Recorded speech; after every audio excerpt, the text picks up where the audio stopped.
our original plan for today. No. To be at home. We were going to go out today and go and visit a National Trust house, have a wander around, relax, and take the cameras out and do a bit of vlogging. But when we woke up this morning, it was pouring down with rain and far too wet to go out and about. So we had a nice morning relaxing at home, made some nice coffee, just relaxed in the study for a bit. And we thought, given that we're stuck in the house, it would be a good opportunity to show you something we've been hinting at for quite a while now. In fact, there are two things, and one I've not said anything about. First of all, you managed to get your hands on something amazing and surprised me with it when I got home from work the other day. So I'm going to let you tell them all about it. I'll tell you what, before I tell you about it, take a look at it.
Okay, so that I think is amazing. It's right next to me. You can't see it, but it's here. It's an HMV 109 gramophone, and it is super cool. So I picked it up locally a few weeks ago now. Like Hannah said, we've been desperate to kind of show it off. We're both into kind of old 1920s, 1930s jazz. Yeah. Well, all kinds of jazz from all eras, but love that period. And have been for a real long time. Yeah, I mean, like kind of swing and big band, and we're also kind of into heavier, like metal and stuff, and a little bit of country. But yeah, so we love jazz, and so I found this. I thought it'd be super cool. You know, it was a really good price. It was in amazing condition. So I picked it up. Now, once I got it home, and it came with about 70 or 80 records, or 78. I thought, wouldn't it be really cool to get the music that is played in the Tower of Terror lobby? Because it's the perfect sound. It's not as much reverb. We don't have a massive hotel lobby to kind of give that effect, but it's the right era. So that's what we did. So you would have heard a bit of it in the clip previously. We'll play you a bit more in a moment. But so what we picked up, I got this on eBay. So the gramophone you got just on some local listings on Gumtree or something? Yeah, so the gramophone, well, I'll tell you about the gramophone first. So the gramophone is, like I said, it's a HMV 109. They made this model in 1928, 1929.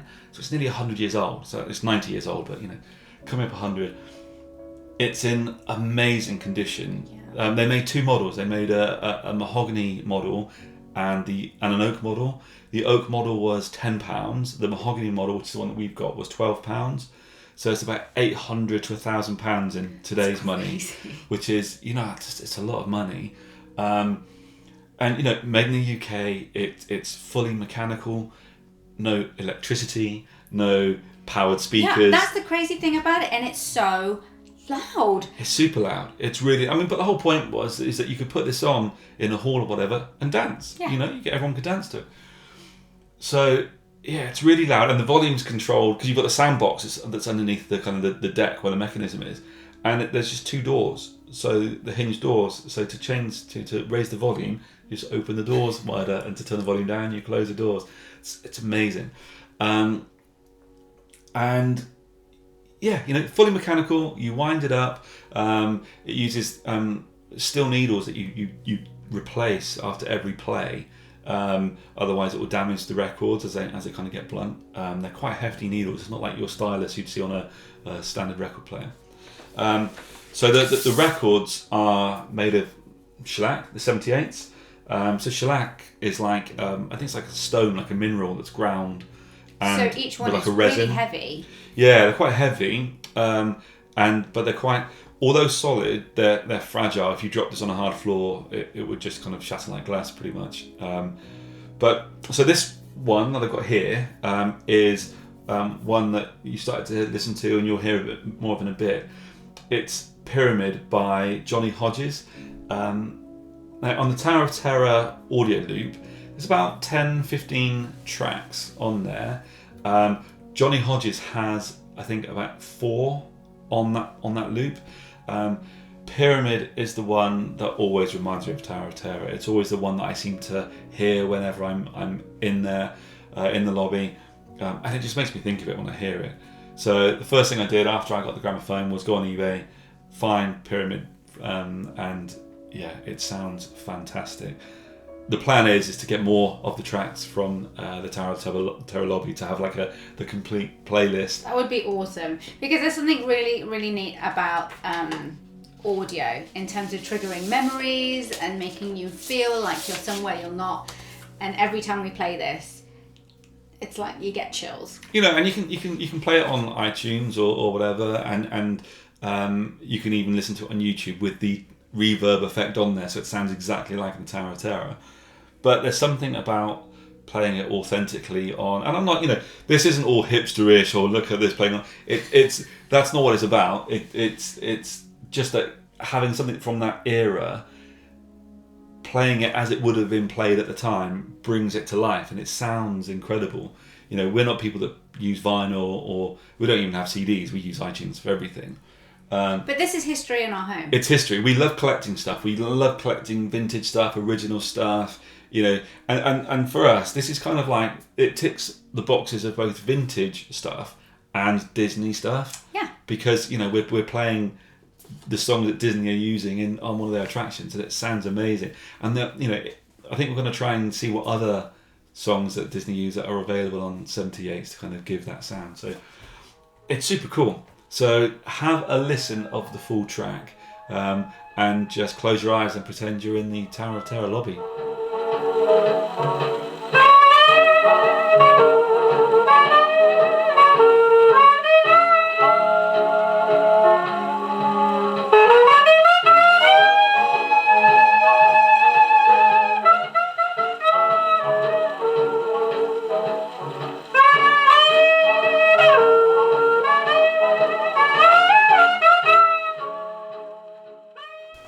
Okay, so this next item, again, was another surprise for me. Yeah, you didn't know at all. I had no idea. You did tell me before it arrived, but I had no idea that you'd found this, that it even existed, and that you'd ordered it. I can't even remember how I found it. No. Because it was like a rare thing, and I think it was like on... I think I was looking for something to do with Disney pins online, or searching for something. Oh, what a surprise. And... And yeah, you go down the rabbit hole, and I ended up just coming across it on a blog somewhere, and yeah, should we tell them what it is? Yeah, please. So there is an artist illustrator called Dorse in the States who is fantastic. Yeah, really good. Super talented guy, and he had created this piece of work. Kind of personally, just for himself. It was I think he was doing like a piece a day from an illustration point of view, and ended up producing this full piece and wasn't going to do anything with it. And then some of his friends said, "Oh, can we have prints of that? It's really cool."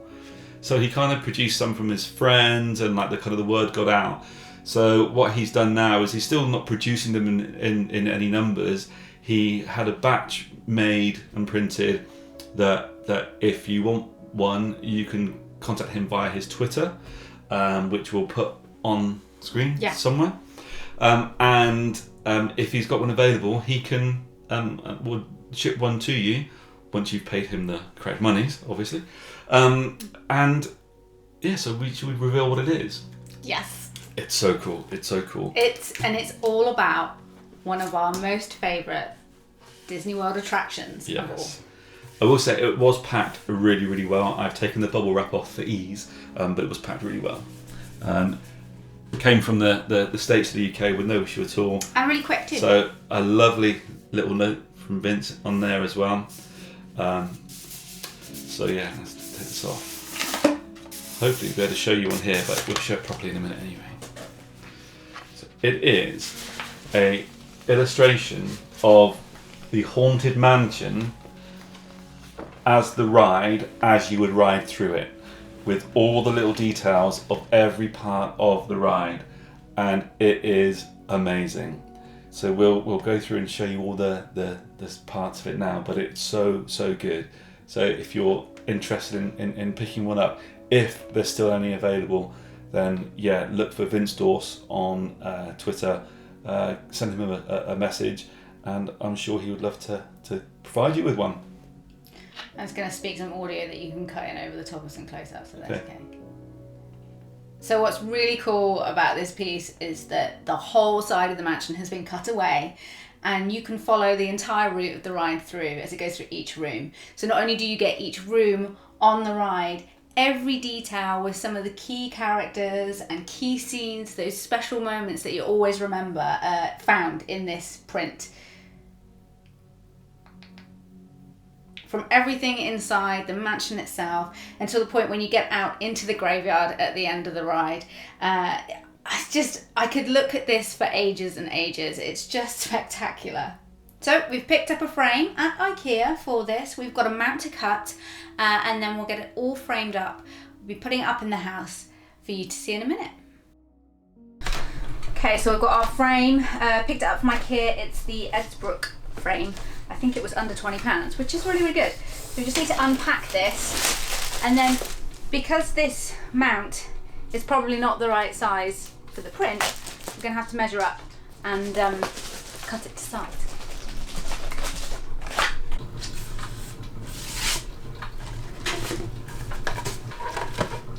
Don't break it, you probably can't get another one, right? Yeah, I know, that's fine. Good.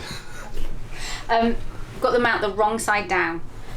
And what I'm going to do is measure up the print and see how we want it to go. The design gets really close to the edge, so I'm going to have to make this especially close. So I think a measure twice, maybe 3 times, and cut once is the best approach.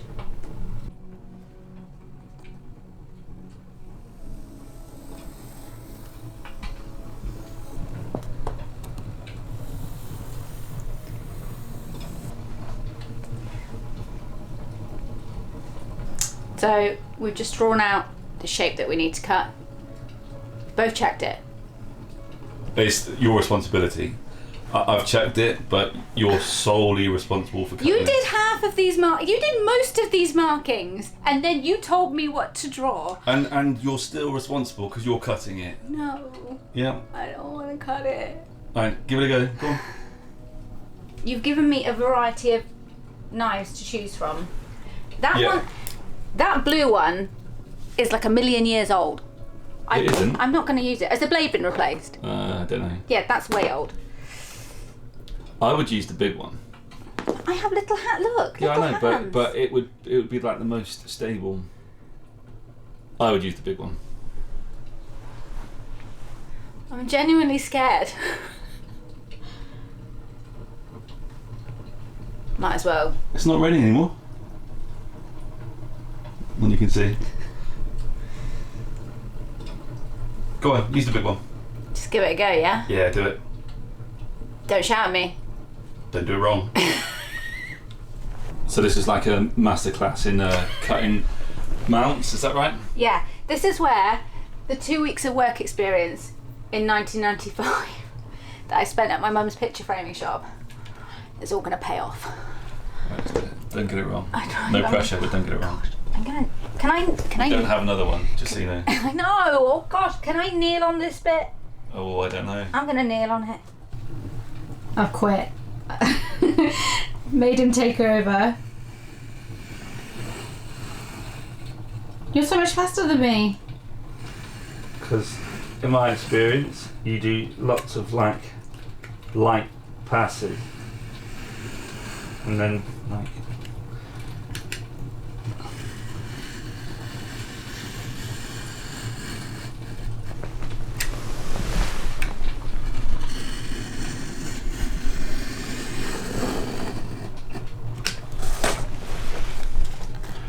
Yeah, nearly all the way through. I'm going to use like I think this might be a sharper knife.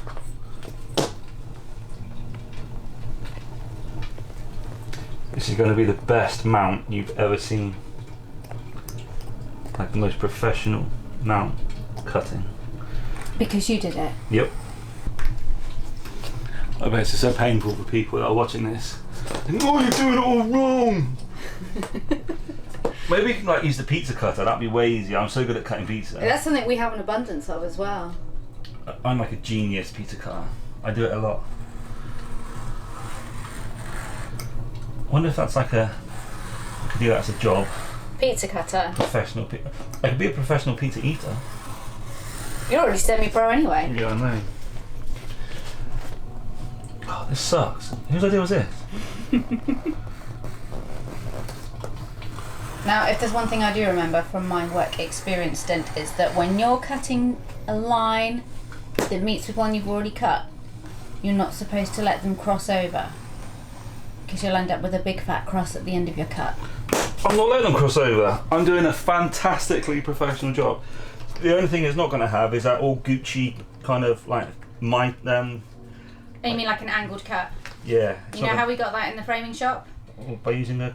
We had like a special machine that we would mount the card in, and then the blade would go in this angled thing. I can imagine. And we'd slide it down and it would cut it as an angle. Well, you don't have that. You have me.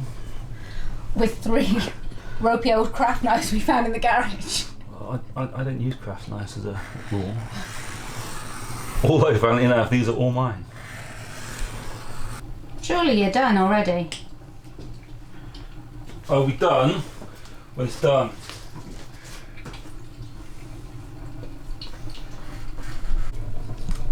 I feel like I should apologise to Vince for putting his amazing piece of art in a MacGyvered IKEA frame.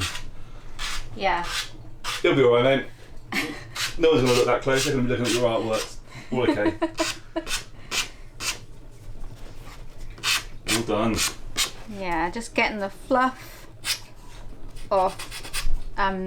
Should be with a little emery board, but I don't have one of those, so we're going with a full-on nail buffer. I've got an awful sander in the garage if you want. Yeah, that's going to be a bit too powerful. How are we going to stick the print to the actual mount? Because I don't want it to spoil the print. I've got gaffer tape and that's it. I might have some masking tape in the garage. Yeah, I think there is some out there. Is that That's better? the right. The masking tape is the right thing. So I've got to go to the garage. Yeah. Oh, but it's still raining. There you go, masking tape. Thanks. Okay, I think we're ready. Just Introduce the print. sides are going down. You like not doing one long piece? No. Why? Because the more tape that's on the print, then the more potential there is to... Well, no, because that's how you get it like even and stuff. I'm going little pieces. Oh.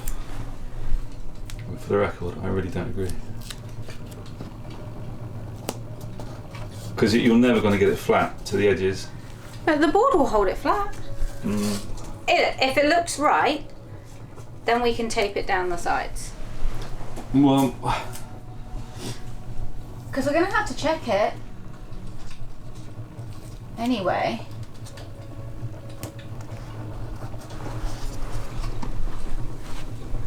I'd like to register my disapproval of this method. Even though it noted. Duly noted, Scott.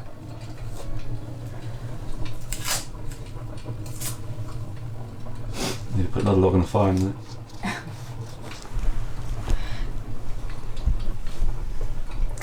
Okay, 2 more pieces and then we can check. This is taking way longer than I expected this to take. like it's just putting a picture in a frame, right? Yeah. But it's a very important picture. Okay. Let's test. Where is the back? Do you want to tell me before I look? I think that's pretty good. Well, turn it around and hold it right way up to me then. Obviously the glass needs a clean on this side. Yeah.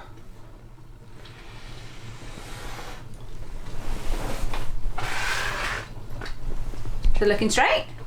Yeah. Fortunately, like there's no straight lines around the outside. Yeah, that really helps. So like you can like really get away with. But no, it looks alright. Looks good. So you're confident now. You're sealing it. As confident as I can be. It's looking cool.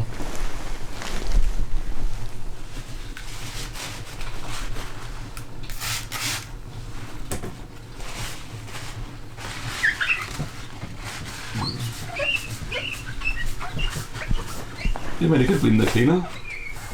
If you want, I'll get you some ladders. Chose the wrong job. Yeah. Should we do a tour for people? Yeah.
It will get hung, but just to put it here to see what it looks like, I need to centre it. Just set fire to myself on the candles. So that's where it will go, up on the wall there. So I just need to hang it on the wall, but testing it for position, and it's pretty cool. A little display. We've gone all kind of like Borgin and Burke with this unit. We saw it, only picked it up last week, and it's a super cool display cabinet. But although we've got Disney stuff in there for the most part, well, it is all Disney stuff in there, which we'll probably show you another time. There's cool stuff in there. The top of it, yeah, gone all Borgin and Burke with it. So the Haunted Mansion print looks fantastic on it. That candlestick is actually from the Haunted Mansion. And we've got another printer's tray there, like we've got in the study, which will take more pins. So that needs to be put on the wall there as well. But I think we are done. We're so happy with this print. Thanks, Vince. Yeah, thank you, Vince. It's awesome. Done an amazing job. Yeah, it's super, super cool. I don't think our video will do it justice, but you can see more on Vince's Twitter. So go take a look at that. It is amazing. Can't wait to have it properly hung on the wall. But you know, we've got a podcast we need to record this evening. We do. So, should we go and get something to eat? Yeah, let's do that. Hope you've enjoyed today. Hope you've enjoyed looking at our print and our gramophone. Yeah. And seeing how we badly frame pictures. But anyway, it's been fun. If you want to see more stuff, we've got so much stuff we can show you. Let us know. Otherwise, we'll catch you on the podcast, in the vlogs. You're on Instagram and Twitter and whatnot. Everywhere. I'm here, just hanging out. So Eating pizza. Eating pizza, probably. So anyway, enjoy whatever you're doing, and we will catch you again soon.